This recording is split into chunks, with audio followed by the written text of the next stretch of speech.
I will. Watching a guy draw a monkey. Hello, and welcome once again to the Cruel Angels podcast. We are recapping Neon Genesis Evangelion, but today we're going to take a little bit of time to go over some recent Eva news. I have been sick for a very long stretch of You've time. been sick for a while.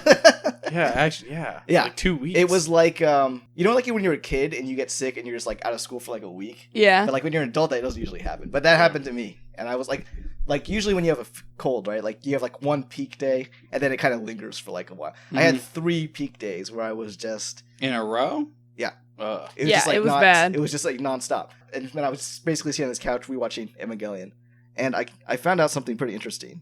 Oh. I don't know, maybe other people have figured this out, but Misato and Asuka wear the same shirt. That yellow shirt that Misato wears when she's just like drinking beer around the house. Asuka wears that shirt sometimes too. Oh my god, you were At the talking same about time? that. No, like so when Asuka... So once she moves in, it's like, oh, I'll wear this? Yeah, they kind of change. Yeah, like, they and brought you her see clothes. when Asuka wears it, it's like loose on her because it's Yeah. bigger. Huh. So anyways, I thought that was interesting. That is interesting. So like that scene where she's like moving her stuff into the other bedroom, and remember she's like leaning over and you can like see her boobs. Like, Yeah. that's because she's wearing Misato's shirt and it's like too big for her. That's really funny. So it's almost like, is she trying to be like Misato because like she moves into her room, she's wearing her clothes, even though she Yeah. kind of resents her at the same time. Well, she resents her, but obviously something's working because Kaji. likes her. Right, so. right. Yeah, no, Anyways, I get that. that was a little detail No, that's as well. really cool. I But never yeah, but noticed like that. when you're a kid, did you ever wear like clothes that your parents had and stuff like that? Because that's what I did. I didn't, but I think I it's did. more- I wore shirts my dad didn't want Uh-huh. anymore. Same here. Well, I think for girls, I mean, you can speak to this. I think like that's sisters do things like that, right? They'll share clothes. and Yeah, things like that. So I mean, if you're cohabitating, and it's just like the clothes that they wear in the apartment, so it's like her pajamas essentially. you yeah. know? It's leaving. Okay. Anyways, No, that's cool. a little thing that I found while I was Tidbit number one. half dead. Yeah, that's some Eva Half news. dead. But one thing that just happened is they announced that the creator of Eva, Hideaki Anno, is going to make the next Ultraman movie. What? Do you think he'll go insane during that? Well, he made a Godzilla movie, and that was his respite because he was going insane working on the new Eva movies. So who knows? Ultraman, he said, is like one of his greatest influences. He basically said, I wouldn't have been an animator, I wouldn't have made Eva if it wasn't for Ultraman. So it's kind of cool that he's getting to make the next movie. Okay, so I have a lot of questions. Yes. 'Cause I'm not a huge Ultraman fan. Uh-huh. I just like Ultraman. Is it related to the original series? Is it like its own thing? They just announced it, but it is called Shin Ultraman. So it Okay. follows the same naming scheme as the Godzilla movie made. It was called Shin Godzilla. And the Shin Godzilla was it was a reimagining of Godzilla, as if this was like the first Godzilla movie. So I imagine it would be something similar. But like the Godzilla movie, there's lots of nods and like homages to the other one. Yeah. Did you watch any of the new Netflix Ultraman? I didn't, no. I'm still on the fence about it. I haven't finished it. Mhm. There's things I like. I feel like they stretch a lot of points out, like for like padding issues. yeah. But it's the original Ultraman's son Oh, okay. is now so the new it Ultraman. is like in continuity, it's like the next generation. Yes, or something it's supposed to be the Ultraman that you know, the big, goofy-looking guy. Yeah. They don't even redesign how he looked in the past. It's like, as times got more advanced, Ultraman got more advanced. That's why he looks more like Kamen Rider-y, like Gundam-y looking. Yeah, right. But it's a direct like continuation, as far as I can tell. So I'm interested to see what this one does. I think it'll be interesting too, and I also like the idea that the Shin Godzilla movie I've seen. I know you guys haven't seen it yet. Not yet. We're gonna hopefully do an episode about Godzilla at some point in the future. But anyways, it was really successful in Japan. It won the Japanese equivalent of Academy Award or whatever. Oh, wow. Like that. And everyone's like, oh man, they need to do a sequel.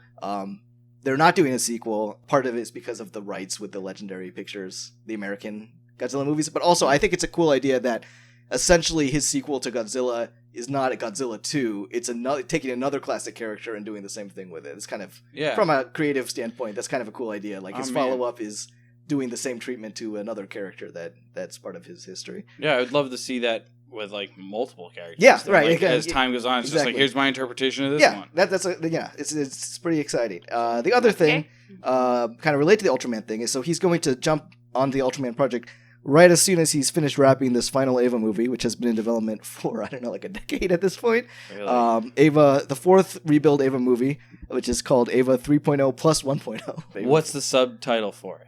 I don't know if there's a subtitle for it. I think it's just Eva Finale or something like that. Okay, because I noticed they all have like a yeah, weird apparently the subtitle. naming structure, I don't know much about this, is named after a certain 3-act Japanese traditional thing, so there would be no fourth act. So this would be the That's finale, why it's called Finale or 3.0 plus 1.0. It's like the add-on to the other or something like that. Anyways, it's programmed forever, but it's almost done. They say it's coming out in 2020, and they released the first 10 minutes of it, actually. You can find it online. It was live streamed in a few different places, but it's easy to find for Jiv Online. So, actually, there's a question I have for you, Kenzie. What's up? The first 10 minutes of the movie was leaked online. Not leaked online, but it's online to see. Is that a good indication that the movie is almost complete? Or does that just mean that the first 10 minutes of the movie are complete?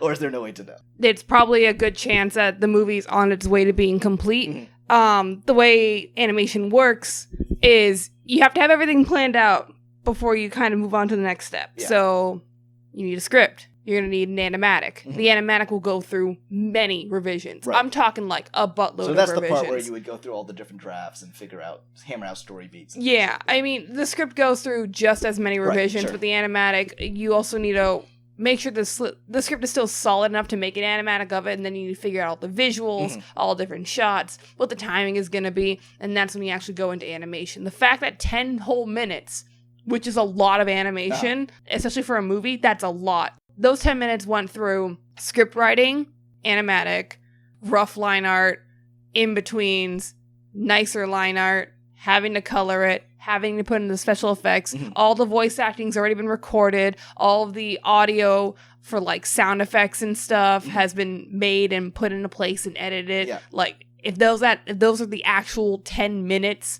completely edited and done, they have to have way more of the movie done. That being said, that doesn't mean the movie's going to come out like tomorrow or the day after that. But when they say it's going to come out next year, 2020, you're like, that's a good sign that it actually will come out. That's a really good sign, yeah. In fact, like most movies, they'll release like small trailers and not reveal a whole lot of it, what the movie is, like way before the movie actually comes out. Right. You know when like Disney comes out with like some trailers? You remember Zootopia when that came out? Yeah. There were super early trailers that didn't show you anything of what was happening in the movie, but it just showed you like renderings of the characters.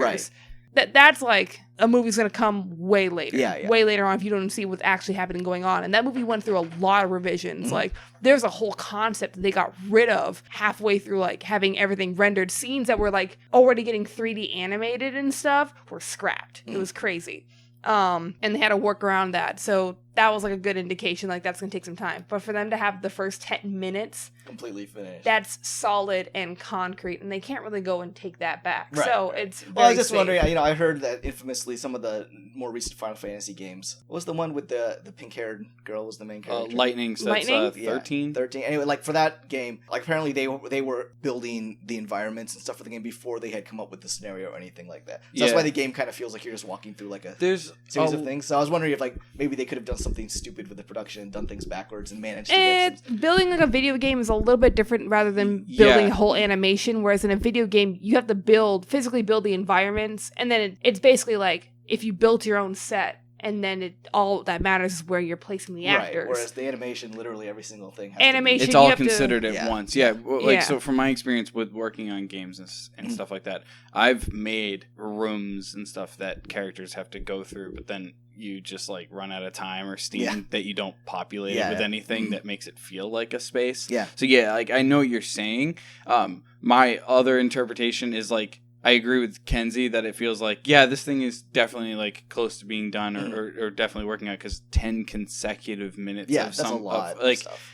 I feel like this is also a way of like, hey, we want to re-gauge interest in this, and also it could be a good morale boost for the team to like, let's crank this out. Well, Look, they did the same thing with the previous movie, Eva 3.0, where they showed the first opening. See, I don't think that one was quite as long, but they showed that, so it's kind of a tradition now with those.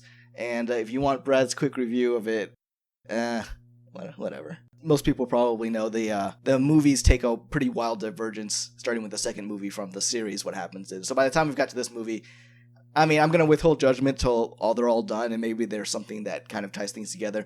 But at least for 3.0, I don't know. It's not for me. I mean, the animation is gorgeous, so watching it just as a kind of a showcase of like great modern animation is great. But in terms of what's happening in the story, I don't know if they know what's going on. Like, it seems like things are going out of control, which is kind of cool because that's what happened with the original Eva, and that ended up being pretty great in my opinion. So that's what happened in the original Eva. That's what happened in the movie. That's what's happening now. It's just stuff. So it's spiraling almost out. like he's taken himself back to that place, that awful Eva It's place. just interesting to see that they're all like 2-3 year gaps and then 8 years. Yeah. So. Right. Well, no, apparently he did actually fall into a deep depression. Again, similar to what happened during Eva. Of course, Eva, you can't stop a TV show. So Yeah. they just had to kind of keep on rolling with it.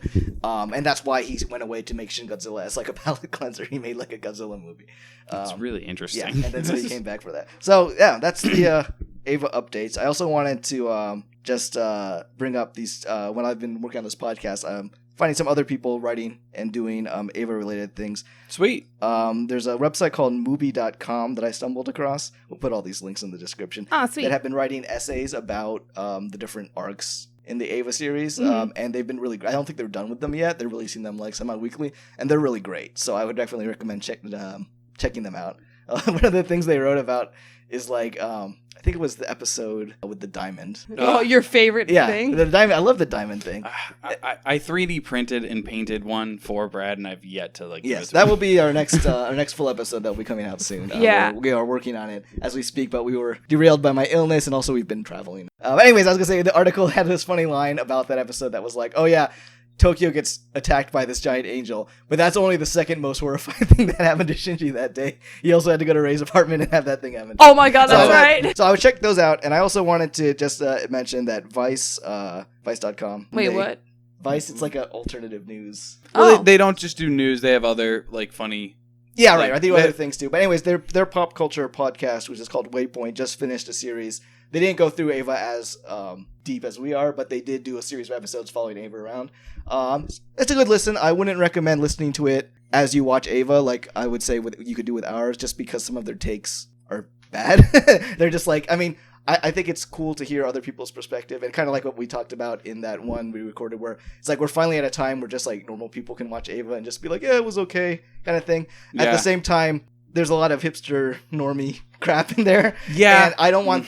I would say that might color your reading of the show in a way that's probably not, in my opinion, wouldn't be fair to the show. But I think it's worth listening to probably after you're done with the series. It's definitely cool to hear people who wouldn't normally be part of the Eva conversation now that it's easy access to see. I think it's important to understand who the content provider is going into hearing their opinion about stuff. Where their perspective is coming from. Their perspectives and opinions are 100% valid as long as you know that other people have different opinions than you, and maybe they come from a background that they aren't a super buff on this. Absolutely. Taking all that in consideration, it's probably really cool. Well, yeah, I remember when I was in art school, I had some piece that was some people were finding offensive, and during the critique, everyone was just saying, like, the people who wanted to talk were the people who were offended by it. And then the professor said, like, it's good to know that people are offended by this, but we also need to hear from people who aren't offended by it, so we can keep on going. So kind of like what you said, like, it's a valuable opinion to hear.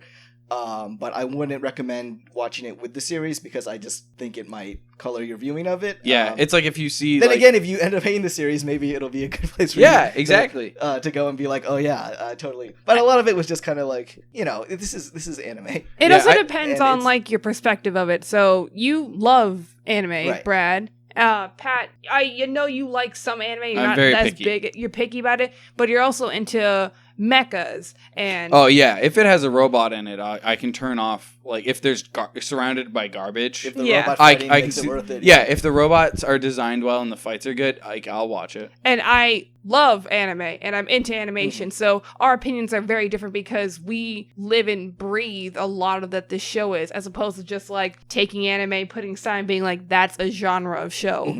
That's a very newer point of view. Anime is not a genre. There are genres within that genre. And to categorize it as such is kind of like you haven't seen enough to truly know what it is. That's it. I mean, it all does kind of stem from certain cultural touch points that blossomed all these different genres. Yeah. So there's some connection other than just... I was going to say, like, anime's becoming a lot more streamlined now, which is great. So there's a lot of people who are discovering it at our age now. It's like, I discovered it back when I was like 13, 14, and like I grew up with it. Yeah, kids nowadays, literally, like, that's just normal. Kids are growing up with it, but now it's easy to access as like... I'm now also seeing like adults my age who didn't grow up with it now having easy access with it. Like, oh, this is that thing that Kenzie wouldn't shut up about. So they're going through the stuff that I went through when I was 13, being like, oh my god, anime is the best, so cool. I want to go to Japan.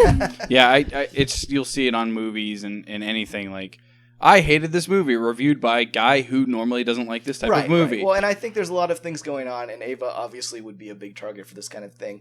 I personally don't like this kind of criticism, but I think that it's valid to be out there, which is, does the show pass the certain criteria of acceptable things? Like, there's a lot of, you're not allowed to talk about sex that way. You're not allowed to depict a woman this way. And it's like, yeah, in real life, maybe. This is like, this is like, if you can't explore it in a fantasy art setting, like, where can you explore these kind of disturbing things? For sure. But again, it's good to know that those opinions are out there. And like, I could see some kind of otaku basement dweller not even aware that, maybe it's weird to sexualize 14-year-old teenagers. Like, I think it's an important point to bring up. I don't think that should be, like, if that's going to consume your viewing experience, you're probably not going to be able to watch. Yeah, I also think, like, I do not condone, like, sexualizing a teenager, Right. but if that's what you're harping on with Eva, it's not for you. Yeah, right. I just, like, look past that stuff and just, like, where's the story going? You can make arguments for both. And Brad has a point of, like, both points being valid, because there's a lot of sexualization Eva to the point that, like, sometimes my mind will go straight to the gutter just because, like, yeah, it does. I'll relate. Oh my god. I'm sorry. No, I'm confirming. I'll relate, like, some characters as being more so sexual beings, like with Kaji and Asuka. And Asuka's fucking 14, but from the way she acts, the way she presents herself, the way Shinji sees her, and the way we as the audience through Shinji see her, it's more of a sexual being. Yeah, definitely.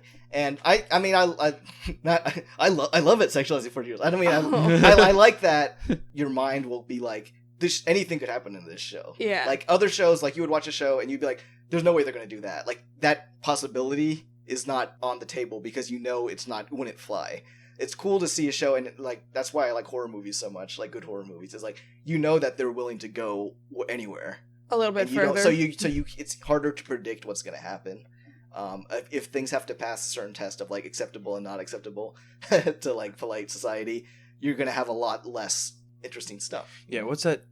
You mentioned horror movie and like that, Yeah. like how you can do different things. What is it? Cabin in the Woods, the Joss Whedon Yeah, one. Cabin in the Woods. That is like I used to like when I first saw it, I was like, this is bad. Since rewatching, I'm like, this is awesome. So good. Because it totally like subverts things. Yeah, right, and, exactly. and then like you're totally right. And I think it's a much more enjoyable experience when anything can happen. Yeah, right. Anyways, both of those two things, we'll put links for them: the Vice podcast and the Mubi Essays. I think Mubi is actually like an Amazon video thing. Like it's like a streaming site, but they also have articles and things like that. I don't know. This is the first time I come across them, but I've never anyways, heard both of of it. those are definitely worth checking out. I will click those links. We'll put those links there for you guys to check out. And then we have one other item on our agenda we want to talk about. You guys have been giggling and looking at me. First off, thanks for people that are tuning into our podcast. Hopefully it keeps on growing from here. We We're really happy for the appreciate feedback. it. Yeah, I super But we appreciate did have it too. multiple feedback specifically we want to mention, and that is people wondering if Pat is as good looking in real life as his cartoon avatar is. I don't want anyone to ever know. Oh my god. I'm starting my own like YouTube series soon. I need something to do, and I've had like a bunch of scripts that I've like written, and I have no intention of showing what I look like. It's not out of fear. It's not out of like me having an ego, like, oh, I don't want to blow up and people not know me. Like I don't have that thought. It's way more fun to be a cartoon. Yeah. Because you can be handsome, you can transform into an animal, you can do anything. So the answer is yes. He's more good looking. How many people said this? Multiple people. Yeah. That's hilarious. I got a message on Instagram, and they're just like, who's that guy on the right? They're That's cute. so cool. I'm like, So good job, Kenzie. I'm like, that's a drawing. You drew a cute boy. I drew a handsome Pat. Yes. Oh, that's so cool. That made me super happy. Yeah, I mean, like, cool. Like, the fact that this is news to discuss is really funny to me. The thing is, I only draw you the way, based off like the way you draw yourself. Draw myself. So you draw yourself very handsome, apparently. Whoa. I don't think that highly of myself, so that's kind of, maybe that's some cool subconscious thing I've learned about myself is that I like myself. There you go. There Wow. you go. Thanks, everybody. I'm glad That's my- very, I guess it's nice. You don't know what I look like, so that's fine. I'm glad my art is appealing to Your people. art is very appealing to Oh, people. it makes me so Good job. happy. So stay tuned for more normal episodes. We'll be picking up pretty soon with Back to the Normal series. Stay tuned for Pat's content coming up soon, apparently. Yeah, as soon as I have something, I will announce it Very cool. everywhere. Very Yay! cool. We'll help you And, blow it up. Yeah. Thanks. We will blow it up to our small amount of followers. I'm 3 of those followers. You're also the people who have been commenting about how good looking Shush. Is Pat that good looking? Yeah, you know, Multiple accounts. Hey, it's all the same IP. What's good on here? Yeah. you know the first video that has 200 views? Yeah. I've watched our podcast 20 times. I play it on 3 different channels at work. Oh my gosh. Hey, gotta get those numbers Yeah. up. Gotta get those into sweet the algorithm. Yeah. No, Do but what you seriously, can. appreciate everyone who's been watching the show, and we will see you soon. Bye. Goodbye.